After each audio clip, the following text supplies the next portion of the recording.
안녕하세요. 보령입니다. 여러분들 잘 알고 계시겠지만 어저께인가요? 뉴스 기사에서 저도 봤는데 취득세 중과 폐지 뭐 이런 내용이 나오면서 많은 분들로 하여금 기대하게끔 하는 그런 기사가 좀 나왔습니다. 그래서 오늘 미올님께서 좀 나와주셔서 그 부분에 대한 얘기를 해주신다라고 하셔서 이야기를 좀 한번 나눠보려고 합니다.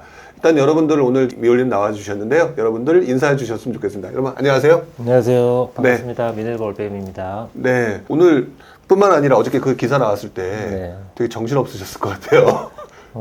이제 블로그에 보통 글을 쓰고 사람들이 그 댓글 수나 네. 이제 몇 명이나 읽었는지 보면은 네. 사람들 관심도를 알 수 있거든요. 그렇죠. 예, 저 취득세 중과 폐지 관련된 내용을 제가 길게 쓴 건 아닌데 네. 굉장히 많은 사람이 읽었더라고요. 오. 네, 그래서 사람들의 관심이 아주 굉장히 많은 것 같습니다. 그러니까 사실 저도 많은 분들하고 이제 만나 뵙게 되는데 그 만날 때마다 듣는 얘기가 부령님 취득세 중과는 언제 폐지될까요? 제가 어찌합니까? 이렇게 얘기를 했었는데 네. 어쨌든 지금 상황에서는 취득세 중과 폐지 얘기가 지금 나온 것 같아요. 물론 이제 정부 입장에서는 또 다른 식의 어떤 생각하시는 거가 있는지는 잘 모르겠는데 일단 오늘 이 시간은 간단하게 이제 그 부분에 대한 얘기를 좀 하고 그 다음에 취득세 중과 폐지가 됐을 때 어떤 부분이 바뀌게 되고 뭐 이런 부분을 좀 이야기를 나누도록 하고요. 그리고 난 다음에 또 이제 여러분들이 이제 궁금해하시는 질문 이런 내용을 좀 받고 진행하는 게 좀 맞지 않을까 이런 생각을 좀 해봅니다. 자. 지금 보니까 취득세 중과 관련 폐지 기사, 뭐 관련 기사 막 이렇게 나와 있더라고요. 기사를 봤는데 그 내용을 한번 제가 한번 읽어보도록 할게요. 정부는 이 같은 중과세를 풀어서 취득가액 6억 원까지는 1%, 6억 원 초과 9억 원까지는 2%, 그 다음에 9억 원 초과에 3%를 일괄적으로 부과했던 2019년 방식을 개편한 중 하나로 살펴보고 있다. 그 밑에도 개인은 3주택까지 주택가액에 따라서 1에서 3%, 4주택은 4%, 또는 법인은 주택수와 상관없이 주택가액에 따라서 1에서 3%, 그러니까 2020년 710 대책 직전 방식도 대안될 수 있다. 뭐 이렇게 표현이 되어 있더라고요. 네. 저희들로 하여금 엄청난 기대를 하게 만드는 그런 부분이 좀 있는 것 같은데요. 네. 문제는 이건 것 같아요. 이 자료를 보니까 아직 관계부처 간 논의가 되거나 결정된 바가 없음을 알려드립니다라는 기사가 설명 자료를 올렸더라고요. 행안부가. 네. 이 부분에 대해서 보면서 저도 이분들 언론에다 이렇게 얘기해놓고서 또 이게 갑자기 또 이게 뭐냐, 또 어떤 분은 또 그런 얘기를 하시는 것 같아요. 진짜 그래도 폐지할까요? 다시 한번 또 궁금해 하시는 것 같은데 미올님께서는 어떻게 생각하세요?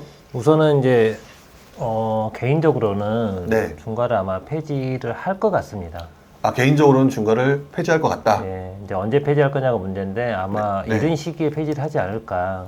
왜냐하면 지금 저 기사가 났다는 거는 기자분들이 그냥 기사를 쓰진 않거든요. 그렇죠. 기자분들이 그냥 기사 떴다 욕먹을 수 있는 거니까. 그렇죠. 이제 저기는 아마 중앙부처를 출입하는 기자분이 쓰신 것 같은데 거기에 이제 그 실무 담당자들 있잖아요. 그 실무 담당자라고 하면은 중앙부처의 이제 과장이나 국장급들 이제 이런 분들하고 이제 식사나 이렇게 취재를 하면서 얻은 정보를 가지고 이제 아마 저렇게 기사를 썼을 거고. 그럼 실제로는 지금 원래 취득세는 지방세이기 때문에 소관부처가 행안부거든요. 근데 행안부 단독으로 저걸 결정할 수 있는 건 아니고 우리나라의 경제정책을 총괄하는 곳은 기재부잖아요. 기획재정부. 그렇죠. 그래서 저기 지금 보도자료 보시면은 행정안전부 부동산세제과하고 기획재정부 부동산정책팀에서 공동으로 지금 발표를 했잖아요. 공동으로 지금 진행하고 있네요. 네, 그러니까 아마 이제 저 두 개 부처에서 협의는 하고 있을 것 같긴 합니다. 그런데 아직 이제 어떻게 할 건지가 논의가 이제 확정이 안 된 거죠, 사실은. 그래서 지금 저기에 보면은 관계부처 간 논의 결정된 바가 없음을 알려드리니 이렇게 돼 있으니까 지금 아까 기사에 보면은 두 가지 안으로 지금 나오잖아요. 중과 폐지를 할 거면은 예정 규정대로 2019년 12월 이전 규정이 그냥 1에서 3%거든요. 그냥 1에서 3%로 갈지 아니면은 2019년 이제 12월 말부터 2020년 710 대책 발표되기 전까지는 이제 3주택 이하는 개인은 1에서 3%고요. 4주택부터는 4%였습니다. 그래서 법인은 계속 1에서 3%였고요. 그 방식으로 갈지 둘 중에 하나를 아마 선택할 것 같아요. 아직 그거에 대해서 결정이 이제 안 된 것 같고.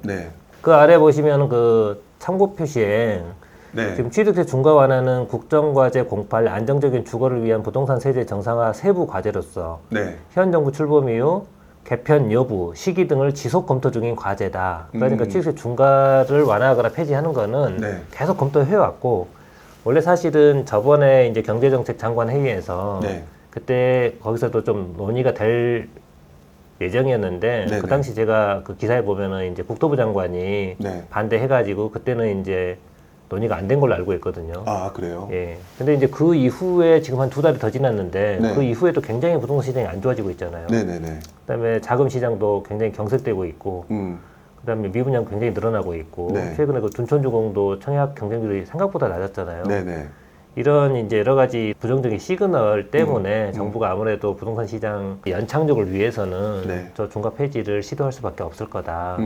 저는 그렇게 보고 있습니다. 지금 말씀을 듣고 보니까 그런 생각이 드는 게 둔촌주공도 지금 별로인 것 같고 네. 미분양은 늘어나는 것 같고 이런데 지금 취득세 관련된 부분 중과제도 폐지할 거냐 말 거냐 계속해서 협의하고 있는 중인데 시장은 점점 안 좋아지니까 살짝 흘린 것 같기도 한 약간 그런 느낌도 들더라고요. 그렇죠. 그랬을 수도 있죠. 아, 그렇다. 그러면 어쨌든 미호님께서 보시기에는 취득세 중과제도가 언제 할지는 모르지만 분명히 폐지가 될 가능성이 현재로서는 매우 높아 보인다. 근데 그 시기도 생각보다 제가 보기에는 빠르지 않을까. 아, 생각보다? 네, 내년 상반기 초가 되지 않을까. 상반기 초. 예. 그러니까 참 이게 좀 어려운 부분인 것 같아요. 저한테 되게 많은 분들이 예전에 물어보셨을 때는 제가 항상 뭐라고 말씀을 드렸냐면 그동안 부동산 정책들을 바라보게 되면은 취득세 중과 폐지는 항상 뒤에 있었다. 그러니까 항상 뒤에 나올 가능성이 높다. 네. 이렇게 말씀을 드려왔었는데 요즘 그만큼 경제가 되게 안 좋다는 뭐 그렇게 봐도 되는 걸 것 같아요. 참고로 취득세 중과는 예전에는 없었던 제도예요. 왜냐하면 아, 노무현 정부 없었어요? 때는 취득세 중과가 없었습니다. 그때는.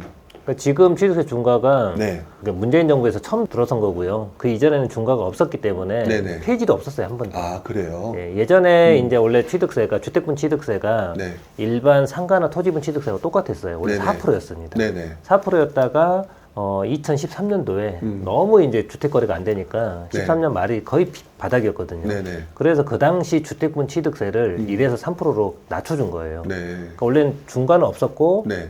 낮춰준 거죠, 오히려. 아, 낮춰준 거다. 네, 낮춰졌다가 계속 그게 오다가 네. 이제 2020년 7.10 대책 발표하면서 네. 그때 중과제도를 처음 도입을 한 거죠. 음. 그러니까 지금은 이제 부동산 시장이 하락 시기에 있고 굉장히 네. 이제 침체가 심하니까 네. 이런 시기에서 이제 부동산 시장을 다시 약간 뭐 끌어올리는 정도는 아니더라도 네네. 이 연착륙을 시키려면은 네. 결국 이제 미분양 주택이나 이런 새로운 주택들을 사줘야 네. 되는데 네. 결국 그걸 살 수 있는 능력이 있는 분들은 네. 무주택자가 아니고 다주택자들이거든요. 네. 자금력이 있는 분들. 네. 근데 그 다주택자들은 취득세 중과 때문에 사실상 살 수가 없습니다. 그렇죠. 예, 그러니까 이제 그런 사람들이 살 수 있게 지금 방안을 만들어 줘야 되는데 그래서 취득세 중과 폐지도 검토하고 있는 거고 네.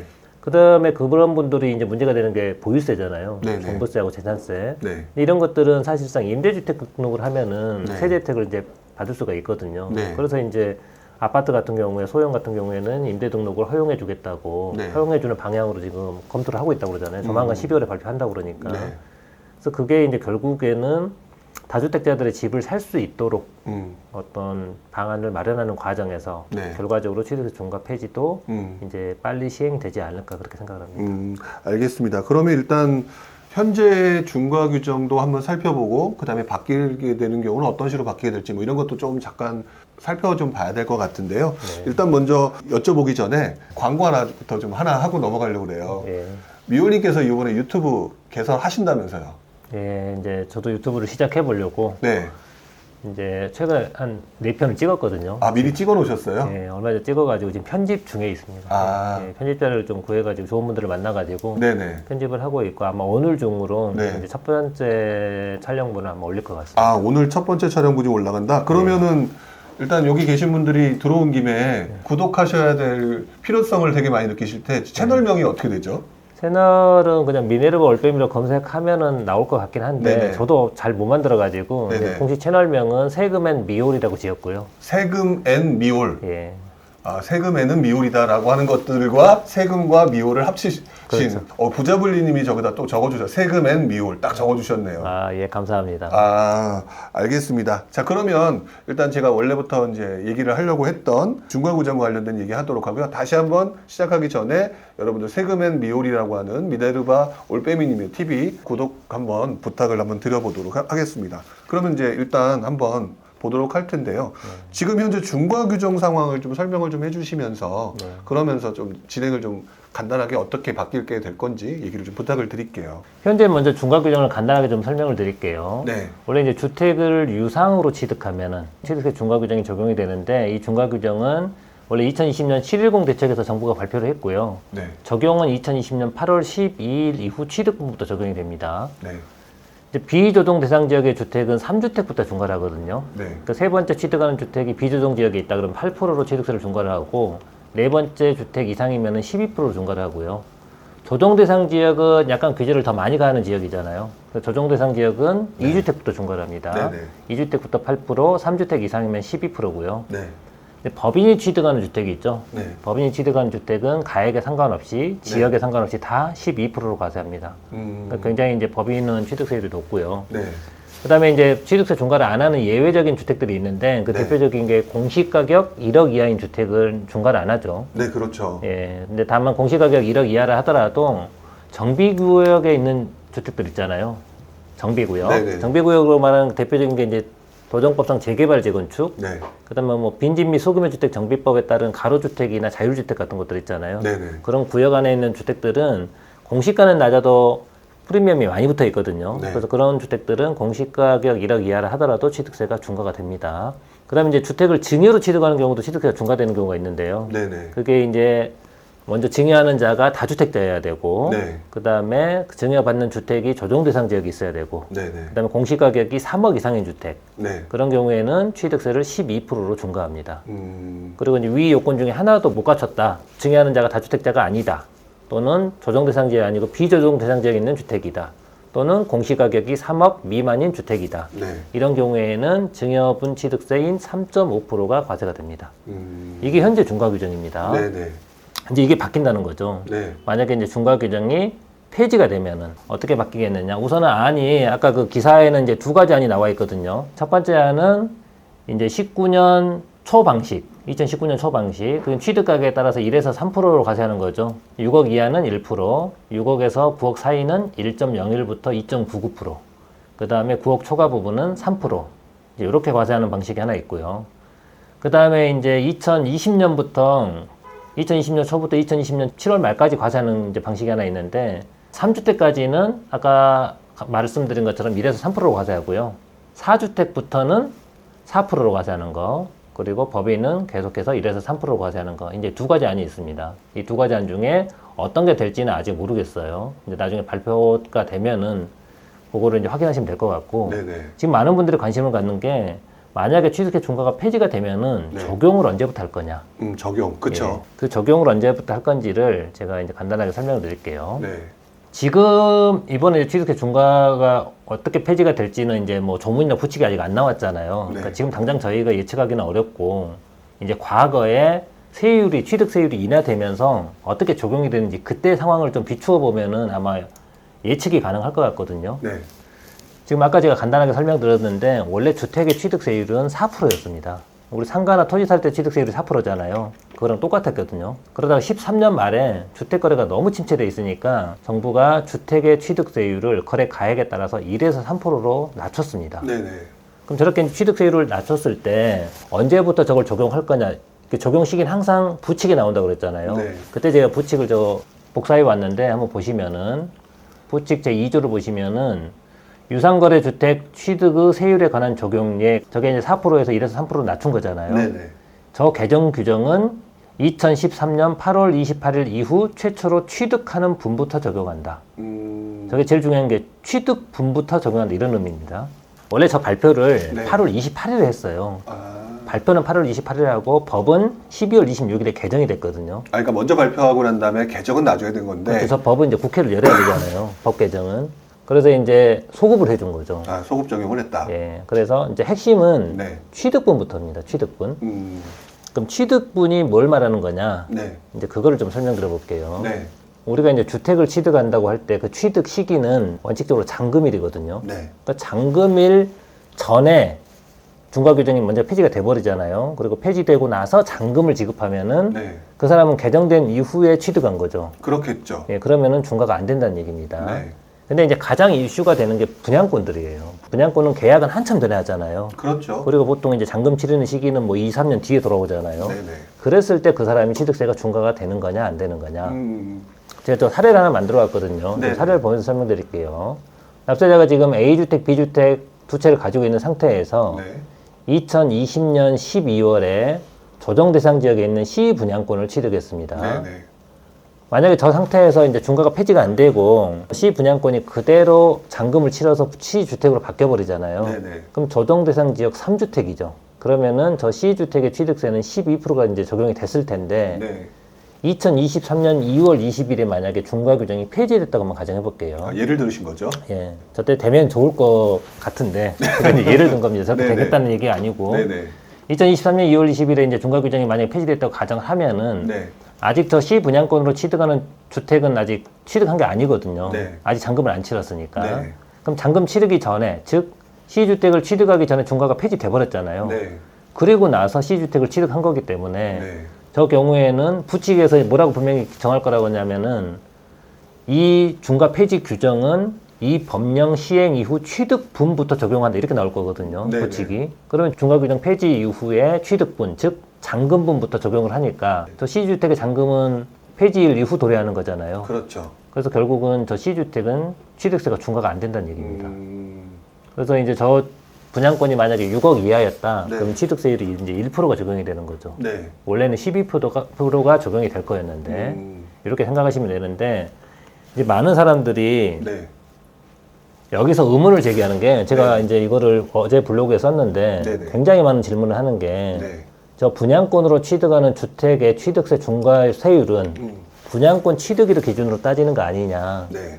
그러니까 분양권 취득일을 기준으로 저분은 지금 조정지역 세 번째 주택이잖아요. C 분양권이. 그렇죠. 그러니까 중과가 폐지된다 하더라도 네. 그냥 12%가 적용되는 거 아니냐. 네. 이런 질문을 정말 여러분이 하셨더라고요. 저 같아도 그렇게 질문을 해봤을 것 같아요. 예.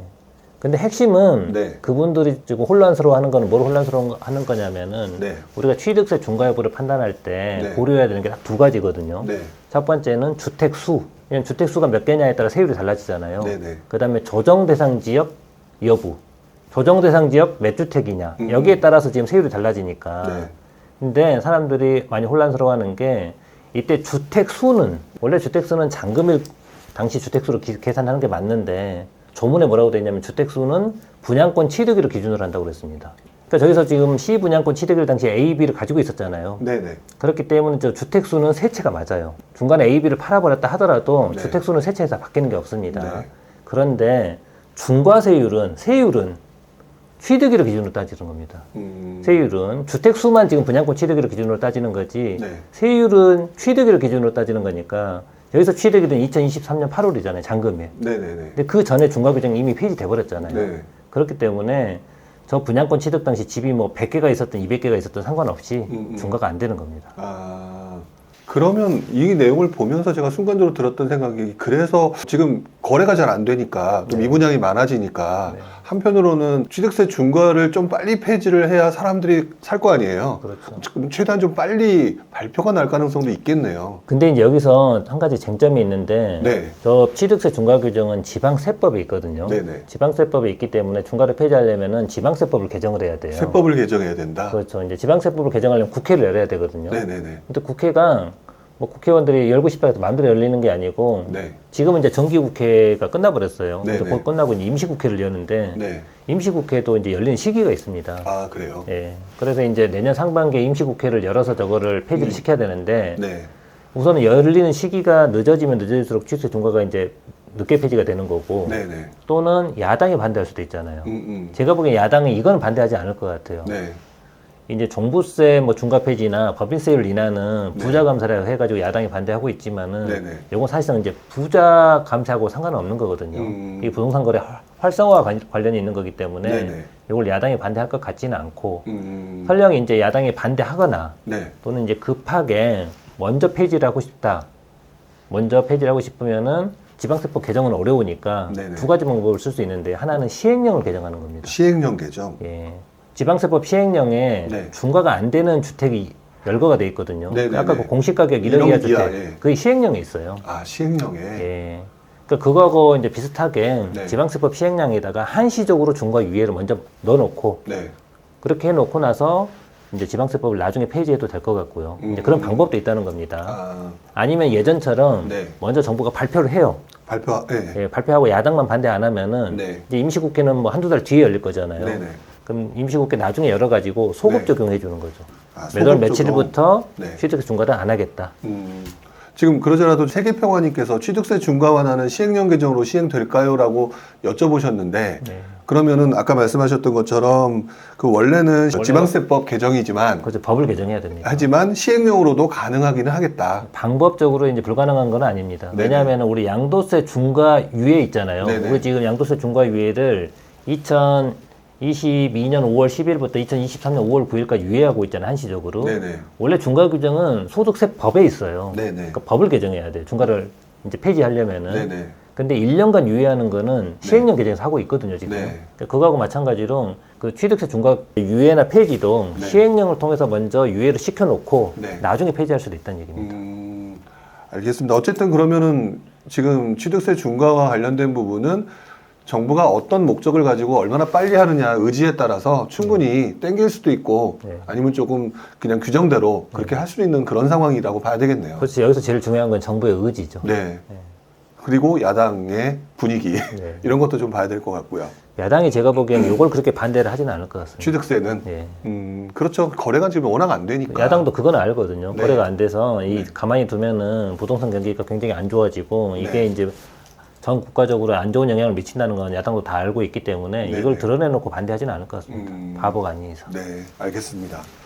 그 다음에 이제 만약에 네. 지금 이제 내년 상반기에 만약에 취득세 중과가 폐지가 되거나 혹시라도 중과가 유예가 될 가능성이 이제 있잖아요. 네네. 있는데 내년 상반기에 내가 잔금을 치러야 되는 주택이 있다. 네. 이런 분들이 지금 고민이 될 거잖아요. 그렇죠. 당연히. 내가 잔금을 치르기 전에 취득세 중과가 폐지되면 가장 이상적인데 그 타이밍이 애매해가지고 내가 잔금을 치른 다음에 폐지될 수도 있거든요. 네네. 그럼 그런 사람들을 소급해서 구제해 주진 않아요. 먼저 잔금을 이미 치러버렸으면 그때 취득세를 내야 되거든요. 네, 그렇죠. 예. 그때 이제 취득세 중과로 내고 뭐 한두 달 뒤에 폐지가 됐다. 그러면은 나는 중과로 그냥 내고 끝나는 거고 아까 제가 설명드렸지만은 중과 폐지가 된 뒤에 취득하는 사람들부터 혜택을 보는 거거든요. 네네. 그러니까 이런 경우에는 가급적 잔금일을 뒤로 늦추는 게 유리합니다. 잔금일을 늦추면은 취득 시기도 뒤로 늘어나는 거잖아요. 네네. 그런 경우에는 이제 중과 폐지가 되고 나서 취득일이 도래하면은 중과가 안 된다는 얘기죠. 네네네. 제가 사례를 하나 만들어 왔으니까 사례를 보면서 설명드리겠습니다. 네네. 지금 납세자가 A, B 두 채를 가지고 있는 상태에서 네. 2020년 12월에 조정 대상 지역에 있는 C 분양권을 네. 하나 샀습니다. 네. 이 상태에서 그대로 잔금을 치르면은 네. 저 사람은 조정 대상 지역 3주택을 삼주택이죠. 취득한 거잖아요. 네네. 그러니까 취득세가 이제 12%로 중과가 되겠죠. 네. 근데 이제 총 분양가가 8억이었다고 가정하면은 네. 8억의 12%는 9,600만 원이잖아요. 네네. 거기에 지방교육세까지 하면은 취득세가 1억이 넘는다는 소리거든요. 네. 8억짜리 집 사면서 취득세를 1억 이상 낸다는 건 너무 과도한 제재죠. 그건 말이 안 되죠, 솔직히. 예. 근데 이분이 지금 계약금은 8천만 원 낸 상태고 네. 중도금이 이제 아마 대출로 들어가 있겠죠. 4억 네. 8천만 원. 네. 그다음에 잔금이 30% 정도 될 거니까 잔금이 네. 2억 4천이 남아 있거든요. 네네. 그리고 저 주택의 입주 지정 기한이 2023년 1월 31일입니다. 네네. 그럼 전날까지 이제 잔금을 내야 되고 네. 저 기한이 지나버리면은 지연이자를 내야 되잖아요. 그렇죠. 예, 근데 지연이자율이 굉장히 비싸요. 그래서 이런 분 같은 경우는 어떻게 하면 좋으냐? 1월 31일 정도 되면은 이제 취득세 중과 폐지가 됐을 수도 있고 네. 발표가 났을 수도 있고 네. 이제 발표 막 언론에 이제 기사가 굉장히 많이 났을 것 같아요. 저 시점이 되면은. 네. 그럼 조금만 늦추면 되잖아요. 아마 네. 한두 달 뭐 길어야 두세 달 안에 폐지가 될 수 있으니까. 네.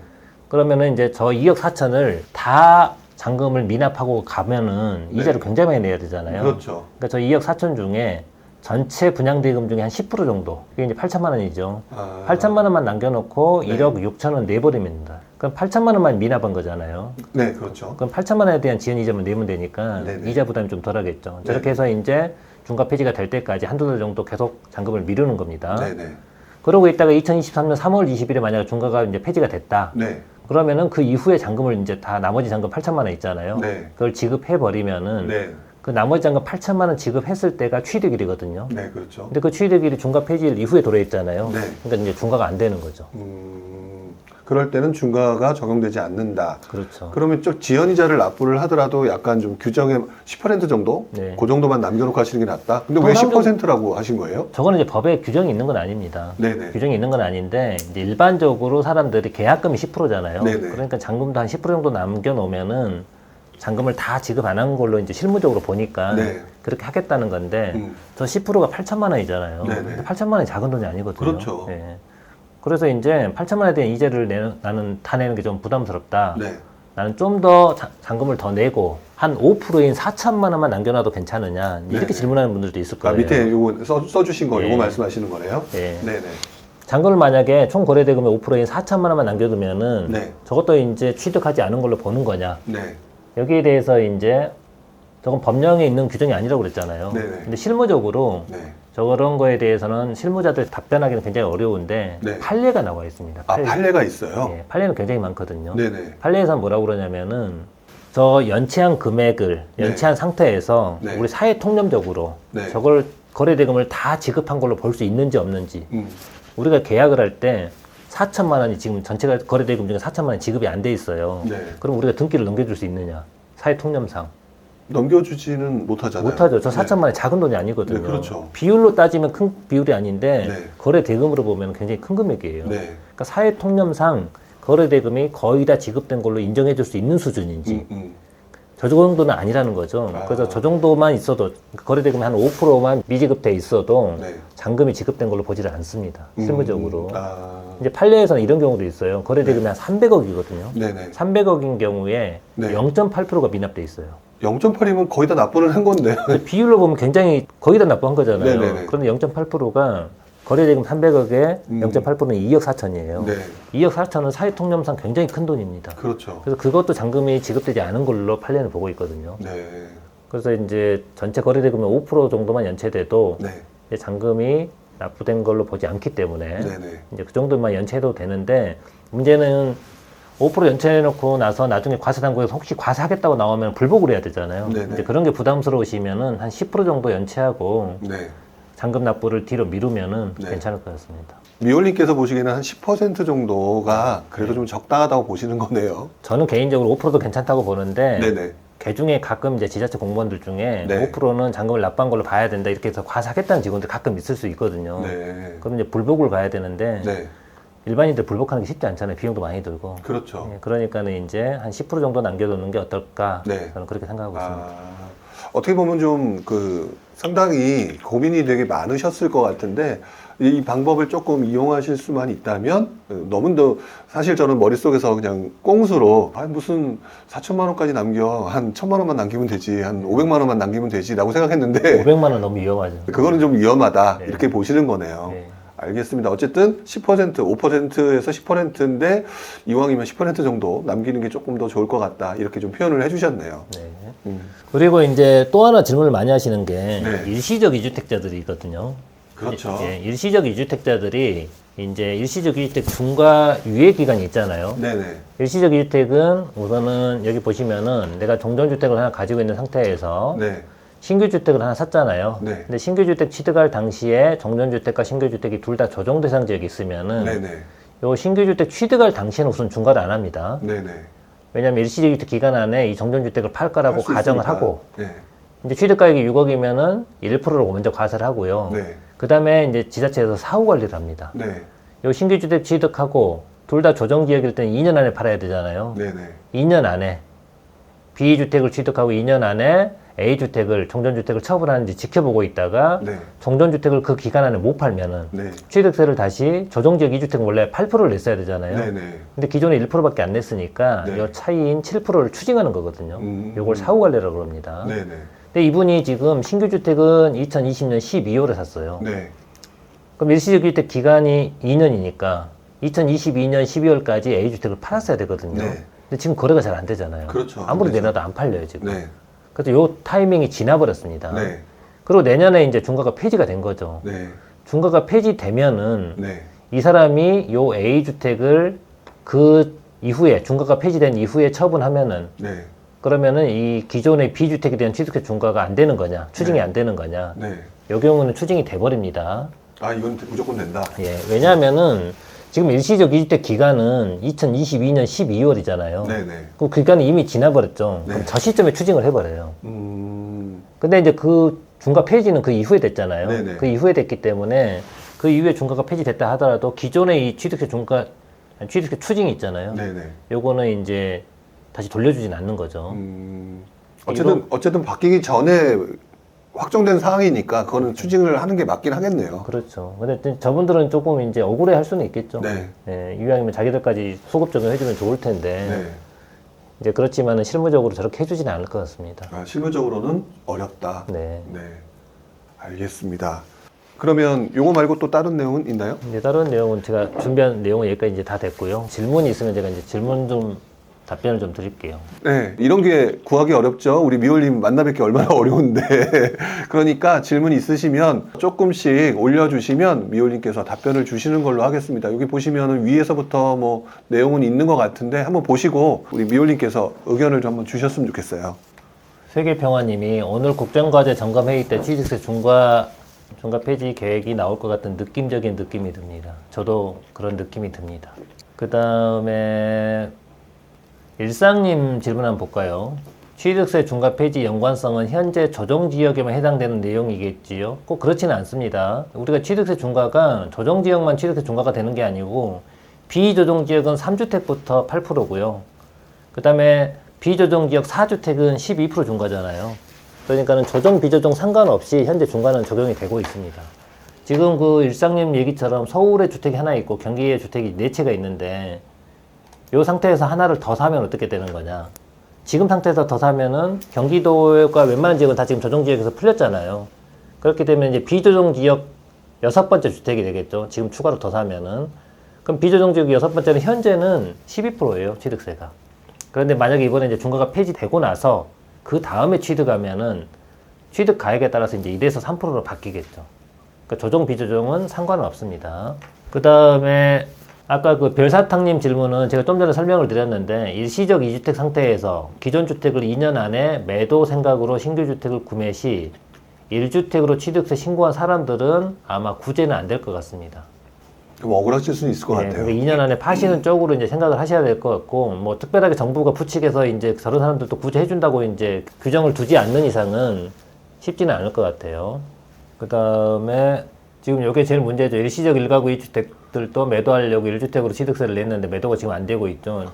이게 가장 많네요. 그렇죠. 지금은 거래가 잘 안 되니까. 네네. 참고로 여러분들 일시적 2주택은 지금 1년에서 2년으로 연장된 게 5월 10일이거든요. 네. 근데 내년 5월 10일이 되면 어떻게 될까요? 내년 5월 10일이 됐는데 2년 안에 못 파는 분들도 있잖아요. 네네. 그런 경우에 제가 보기에는 이제 조정 대상 지역을 말하는 겁니다. 조정 대상 지역 일시적 2주택 기간이 3년으로 늘어날 수도 있습니다. 왜냐면 제가 예전에 기재부 있을 때 네. 원래 일시적 2주택이 그 당시도 한참 이제 규제가 심할 때 1년이었어요. 네네, 맞아요. 그래가지고 이제 2011년인가 제 기억이 2년으로 이제 늘어났거든요. 네. 그리고 나서도 거래가 안 돼요. 잘 안 팔려요. 지금과 똑같아요. 네. 그래서 다시 1년 있다가 3년으로 다시 연장을 해줬습니다. 아.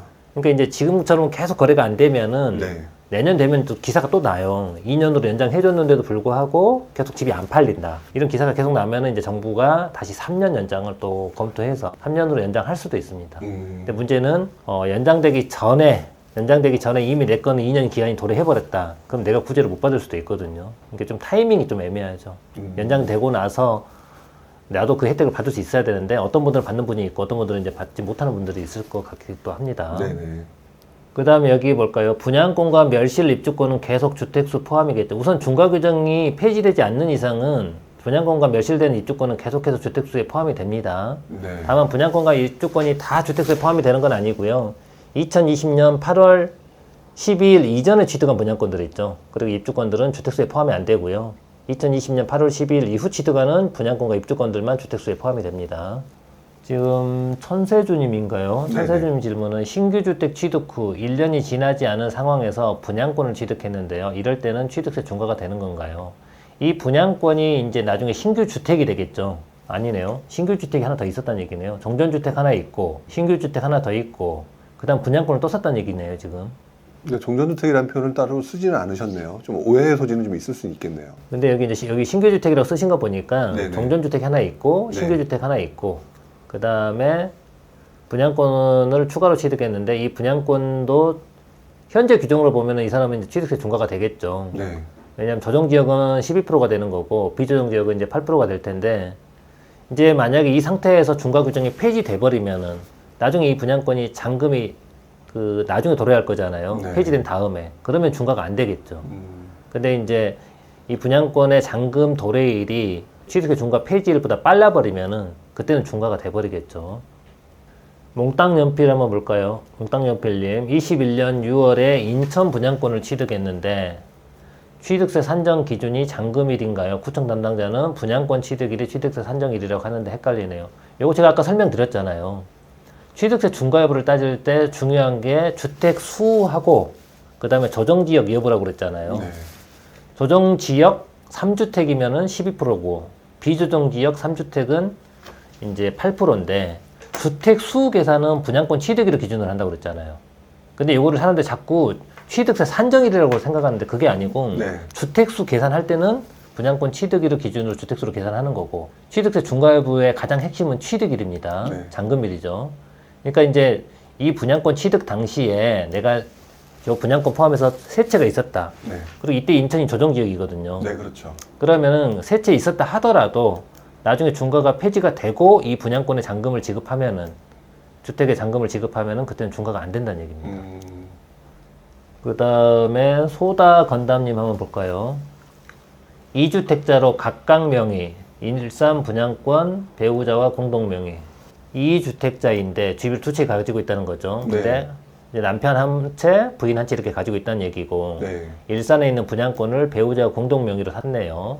그럼 이게 이제 세 번째 주택이 되는 거겠죠. 네. 이 분양권이. 배우자 집이 공시 가격이 비싸서 일산 집을 등기 치기 전에 분양권으로 증여받으면은 6억까지는 세금이 안 나오는 게 맞는지요? 지금 증여를 할 때 배우자한테 증여를 하면 6억까지 증여재산 공제가 되잖아요. 그러니까 이제 증여세는 안 나오는 게 맞습니다.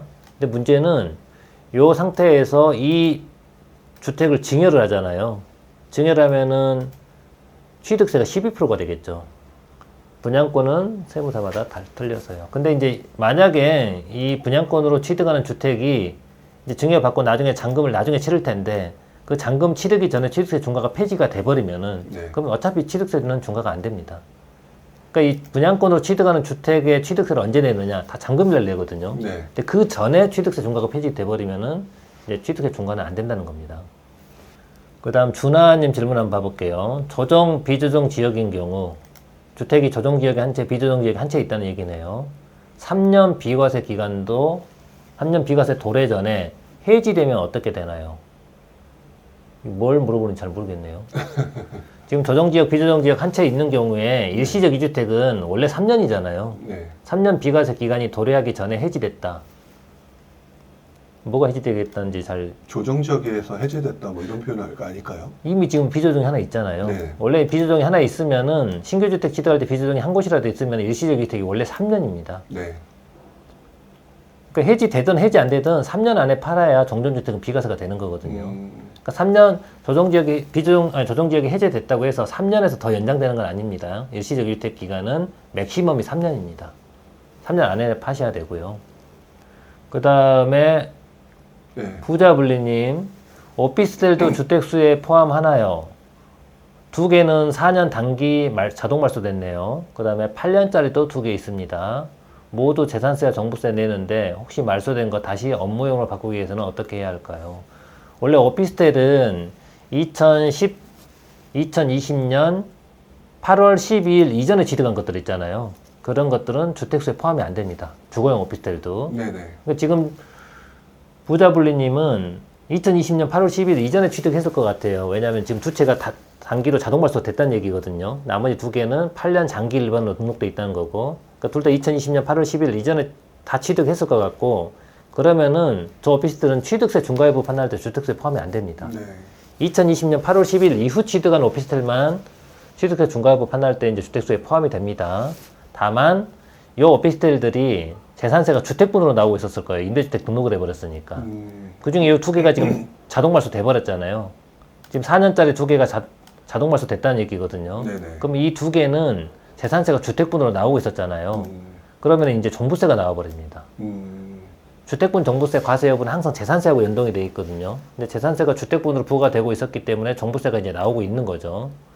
이런 경우는 어떻게 하시면 좋으냐면은 요 오피스텔을 다시 장기 일반 민간인들로 등록해 버리시면 돼요. 이러면은 계속 종부세가 안 나옵니다. 근데 문제는 다시 등록을 하면 이제 8년이 아니고 10년을 임대를 해야 되거든요.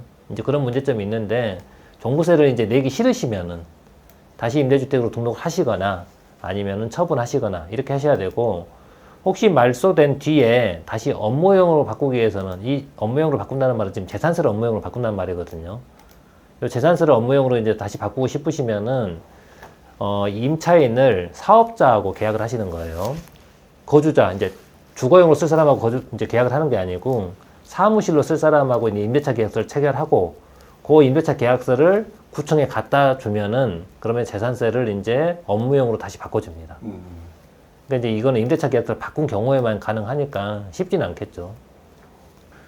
그 다음에 금진이님 질문 한번 볼까요? 비조정지역일 당시에 관리처분 시기에 재건축 대상 외에 1억 미만 주택을 3채 전부 비조정 가지고 있었는데 1주택 1입주권 특례 적용이다 가능할까요? 이건 양도세 물어보시는 거네요. 지금 취득세를 물어보시는 게 아니고. 재건축 대상 주택 외에 1억 미만 주택을 3채 가지고 있는 경우에도 1주택 1입주권 특례가 가능하냐? 요거는 양도세에서는 가능하지 않겠죠. 왜냐하면 양도세는 공시가격 1억 미만 주택을 주택수에 제외해주는 규정이 없어요. 그건 취득세만 있는 거고. 그러니까 양도세에서는 1주택 1입주권 특례 그 비과세 규정을 말하는 건데 그거를 적용 못 받습니다. 왜냐하면 1억 미만 주택 3채가 지금 더 있잖아요. 이 1억 미만 주택이 양도세에서는 주택수에서 제외가 안 되기 때문에 이런 비과세 특례는 적용이 안 될 것 같습니다. 네. 제로클릭님, 부룡님 화이팅입니다. 오늘 이제 제가 별로 말이 없으니까 네. 아무래도 오늘은 이제 미호님께서 말씀해 주시니까 그런 것 같아요. 이게 이제 질문이 여기 한번 볼까요? 금조 프레싱님. 네, 금조 프레싱님. 조정일 때 분양권을 취득했는데 이후에 비조정 지역이 됐는데 그래도 조정일 때 취득해서 8%인가요? 현재 1주택 비조정, 2주택 분양권입니다. 그러니까 원래 주택을 하나 가지고 있는 상태에서 이 분양권을 샀는데 이 분양권 살 때는 조정이었나 봐요. 네네. 근데 그 이후에 조정지역에서 해제됐다는 얘기네요. 네. 그래가지고 현재는 둘 다 비조정인데 아까 이거 제가 간단하게 언급을 해드렸는데 지금 취득세 중과 폐지가 안 된다고 한번 가정해 볼게요. 안 된 상태에서 이 두 번째 분양권이 취득세가 중과가 되는 거냐 안 되는 거냐. 이 분양권으로 취득하는 주택의 취득세 중과 여부를 판단할 때 고려해야 될 게 두 가지라고 그랬잖아요. 첫 번째는 주택수, 두 번째는 조정지역이냐 비조정지역이냐. 아까 주택수는 분양권 취득일을 기준으로 따진다고 그랬죠. 네. 근데 이분이 분양권 취득할 당시에 이 분양권이 어디에 있었느냐. 이 분양권 살 때 분양권이 조정이었다고 그랬잖아요. 그러니까 이분은 조정지역 두 번째 주택을 산 거예요. 그러니까 주택수는 이제 2주택이에요. 네. 그리고 문제는 조정 비조정이잖아요. 네. 조정 비조정을 따질 때는 취득일을 기준으로 따집니다. 분양권 계약일로 따지는 게 아니에요. 근데 이분이 취득일 당시에 이거 이제 분양권이 잔금 내는 날이 취득일이잖아요. 취득일 당시에 지금 둘 다 조정에서 해제돼 버렸죠. 네. 둘 다 비조정이거든요. 그럼 이분은 비조정 두 번째 주택을 산 겁니다. 네. 주택수는 두 번째 주택이 맞는데 조정 비조정은 잔금일로 따지니까 비조정 지역 두 번째 주택, 비조정 지역 두 번째 주택은 중과가 없잖아요. 네. 그렇기 때문에 금조 프레싱님은 중과 폐지하고 상관없이 중과가 안 되는 겁니다. 부자블리님은 혹시 비조정 지역에 주택을 하나 구입하고 싶은데 어떻게 하는 게 좋을까요? 가서 계약을 해야 되죠. 그렇죠. 네, 너무 질문이 약간 추상적이어가지고. 네. 지금 자유한나님 질문 한번 볼까요? 무주택일 때 비조정지역 2020년 4월에 분양권을 매수하고 2021년 7월에 조정지역 한 채 매수를 해서 살 때는 조정지역인데 지금은 비조정지역이네요. 2022년 12월에 비조정지역 한 채 매수 두 채 보유 중 2023년 7월에 분양권 등기 주실 경우에 취득세 중과받지 않는 걸까요? 만약에 이제 2023년 7월에 주택수로 계산해볼까요? 이 분양권 등기 칠 때 주택수. 분양권 등기 칠 때 주택수는 뭘로 계산한다고 그랬느냐? 그런데 지금 이 분양권을 언제 매수했느냐? 2020년 4월에 매수했네요. 지금 참고로 여러분들 취득세 중과 규정은 2020년 7월 10일에 발표했습니다. 이걸 710 대책이라고 그러죠. 근데 7월 10일 이전에 이미 분양권 산 사람들 있잖아요. 네네. 이런 사람들은 내가 중과될 걸 모르고 산 사람들이잖아요. 그렇죠. 그래서 저 분양권들은 나중에 잔금 칠 때 무조건 중과를 안 합니다. 그러니까 지금 자유한나님은 다른 내용하고 아무 상관없이 2020년 4월에 분양권 매수한 거 있잖아요. 요거 잔금을 2023년 7월에 내면서 등기를 칠 때 요건 중과가 아예 없습니다. 왜냐하면 저 분양권이 2020년 7월 10일 전에 매수한 분양권이니까. 그 다음 준하님, 조정 비조정 지역인 경우에 일시적 3년 비과세 기간 도래 전에 해지되면 어떻게 되나요? 이거 아까 똑같은 질문이네요. 일시적 이주택은 신규주택 취득할 당시 한 곳이라도 비조정 지역이 있으면 원래 3년이거든요. 근데 잔금 치르기 전에 그 3년 되기 전에 조정지역에서 다 해제되면 어떻게 되냐? 그러면 그냥 3년이에요. 원래 최대 맥시멈이 3년이라고 그랬잖아요. 그 다음에 네모네모님 볼게요. 둘 다 조정지역입니다. 2018년 상속받은 주택이 하나 있고 신랑 명의고 신규주택 부인 명의로 2022년 취득했는데 상속주택을 비거주 처분 시 양도세가 중과가 되나요? 이건 양도세 중과를 물어보시네요. 우선 참고로 네모네모님 지금은 양도세 중과가 유예가 되고 있어서 양도세 중과 자체가 아예 없어요. 2022년 5월 10일부터 2023년 5월 9일까지는 중과가 유예가 되고 있잖아요. 그래서 아예 중과 자체가 없고요. 그 다음 만약에 중과제도가 부활한다고 해도 상속주택은 상속 개시일로부터 5년간은 중과를 안 합니다. 5년간. 18년에 상속을 받으셨으니까 18년 상속받은 날짜가 있을 거잖아요. 그날로부터 5년간은 우선 중과를 안 합니다. 2023년 뭐 몇 월 며칠까지는 중과를 안 하겠죠. 그리고 참고로 내년 5월 9일이 지나고 나서 그럼 다시 중과를 할 거냐? 제가 보기에는 100% 중과를 안 할 것 같아요. 이렇게 이제 주택거래가 안 됐을 때 그렇죠. 추가적으로 중과를 한다고 그러면 난리가 나겠죠. 그래서 중과 유예가 연장이 되거나 아니면은 지금 기재부 방안은 중과를 아예 폐지하는 거거든요. 그래서 중과가 폐지가 되거나 중과 유예를 연장을 할 것 같습니다. 그 다음에 긍정대왕님, 취득세 중과는 법인도 풀어줄까요? 법인도 풀어줄 것 같습니다. 왜냐하면 저 법인은 종부세는 지금 안 풀어주고 있는데 네. 지금 미분양이 굉장히 쌓이고 있고 주택거래가 굉장히 침체되어 있잖아요. 그럼 결국 살 수 있는 사람들이 누구냐? 다주택자하고 법인이에요. 네. 이제 그런 경우를 가정하면은 법인도 취득세 중과는 풀어줄 것 같은데 문제는 법인은 종부세 중과를 안 풀어줘 버리면은 법인들이 이제 계속해서 주택을 사는 게 쉽지는 않겠죠. 그렇죠. 네. 그 다음에 네모네모님, 아까 제가 설명을 드렸는데 우선 지금은 중과 자체가 없습니다. 그러니까 이런 고민 안 하셔도 될 것 같아요. 까대기님 한번 볼까요? 내년에 공시지가 현실화해서 공시가격이 내년에 이제 많이 내리겠죠. 올해 집값도 많이 내렸으니까. 네. 현재 가지고 있던 주택이 두 채가 있는 상태에서 두 채가 있고 분양권이 있나 봅니다. 내년 잔금 만기가 2023년 2월이네요. 네. 이 상황에서 가지고 있던 주택 하나가 1억 이하가 되면은 분양권 취득세 중과인 거요? 아닌가요? 전부 비조정입니다.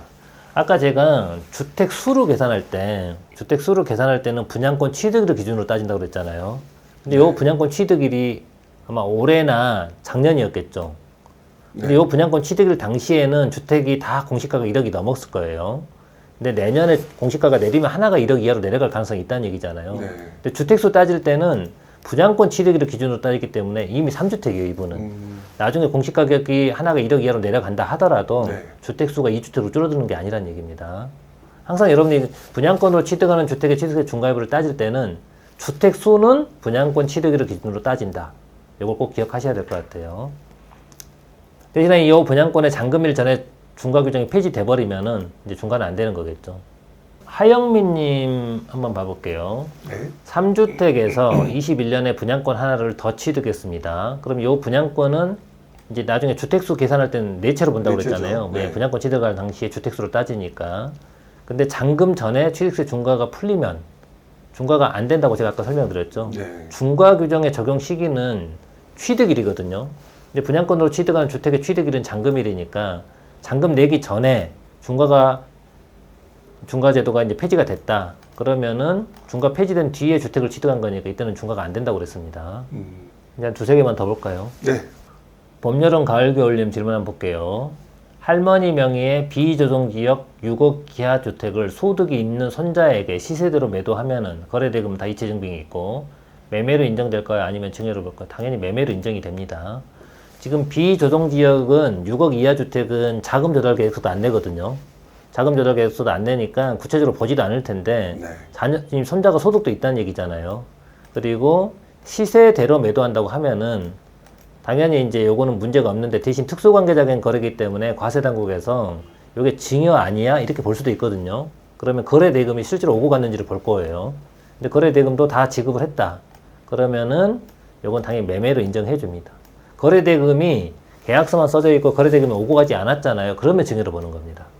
근데 여기서 조금 주의하실 게 요 거래대금이 본인 자금인지 아니면은 부모가 통장에 자녀 명의의 통장에다가 돈을 이체해주고 그 돈으로 지급을 했는지 요건 따져보셔야 돼요. 부모가 돈을 이체해줄 수도 있거든요.